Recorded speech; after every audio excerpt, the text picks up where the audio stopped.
ഹിന്ദിയിലെ music reality ഷോയായ Indian Idol season 16 ശ്രദ്ധേയയായ മത്സരാർത്ഥിയായിരുന്നു മലയാളിയായ അമൃത രാജൻ.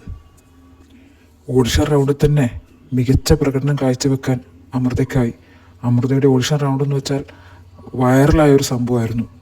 അതുമാത്രമല്ല, ഓഡിഷൻ റൗണ്ടിൽ ജഡ്ജസ് 3 പേരും കൂടെ അമൃതയ്ക്കൊരു പേരും കൊടുത്തിരുന്നു, ക്യൂൻ.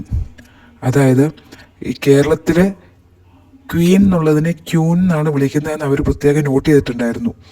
അതുമാത്രമല്ല, അതുകൊണ്ട് cute plus queen equal to queen എന്നുള്ള രീതിയിൽ അമൃതയ്ക്ക് അന്ന് എൻ്റെ ജഡ്ജസ് ക്യൂൻ എന്നുള്ള ഒരു പേരും കൂടെ കൊടുത്തിട്ടുണ്ടായിരുന്നു. ഒരു മ്യൂസിക് റിയാലിറ്റി ഷോയുടെ സ്ട്രെസ്സൊന്നും ഇല്ലാതെ കൂളായി പോക്കറ്റിൽ കൈയൊക്കെ ഇട്ട് ആസ്വദിച്ച് പാടുന്ന ഒരു രീതിയായിരുന്നു അമൃതയിൽ കണ്ടിരുന്നത്. പ്രത്യേകിച്ച് AR റഹ്മാൻ സോങ്സാണ് അമൃതയ്ക്ക് ഏറ്റവും കൂടുതൽ ആരാധകരെ സൃഷ്ടിച്ചതെന്ന് പറയുന്നതായിരിക്കും ശരി. പിന്നീട് സാക്ഷാൽ AR റഹ്മാൻ തന്നെ അമൃതയുടെ ഇൻസ്റ്റാഗ്രാം അക്കൗണ്ട് ഫോളോ ചെയ്യുകയുണ്ടായി. അതുമാത്രമല്ല, അമൃതയെ ഇന്ത്യൻ ഐഡൽ സീസൺ 16 അവതരിപ്പിച്ചിട്ടുണ്ടായിരുന്നത് ഒരു എൻ്റർടൈനർ എന്നുള്ള രീതിയിലും കൂടിയായിരുന്നു. കാരണം അമൃതയ്ക്ക് ഹിന്ദി അത്ര വശമില്ലാതെ കയ്യിലൊക്കെ എഴുതി കൊണ്ടുവന്ന് പാട്ട് പാടുന്ന രീതിയായിരുന്നു അമൃത കാണിച്ചത്. അതുമാത്രമല്ല, സംസാരിക്കാനും ഹിന്ദി അത്ര വശമില്ലാത്ത രീതിയിലാണ് അമൃതയെ കാണിച്ചിട്ടുണ്ടായിരുന്നത്. അതായത് ഒരു എൻ്റർടൈനർ എന്നുള്ള രീതിയിലും കൂടിയാണ് അമൃത ഇന്ത്യൻ ഐഡലിൽ നിന്നിട്ടുണ്ടായിരുന്നത്.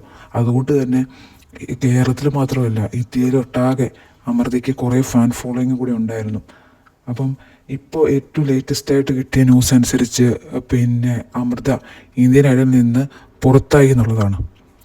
അപ്പം ഇത് വിശ്വസിക്കാൻ ആരാധകർക്ക് ഒട്ടും പറ്റുന്നില്ല. സ്ക്രിപ്റ്റഡ് ആണെന്നാണ് ആരാധകരുടെ വാദം. കാരണം ഇത്രയും ഫാൻ ഫോളോയിങ് ഉള്ള ഒരാൾക്ക് വോട്ടിങ് കുറവെന്ന് പറഞ്ഞാൽ വിശ്വസിക്കാൻ കുറച്ച് പ്രയാസമാണ്. അതുമാത്രമല്ല, 3 ജഡ്ജസ് ഉണ്ടായിട്ടും ഒരാളുടെ, അതായത് ശ്രേയ ഘോഷലിൻ്റെ മാത്രം സ്കോർ ബേസ് ചെയ്തിട്ടാണ് അമൃതയെ ഔട്ടാക്കിയെന്നും പറയുന്നുണ്ട്.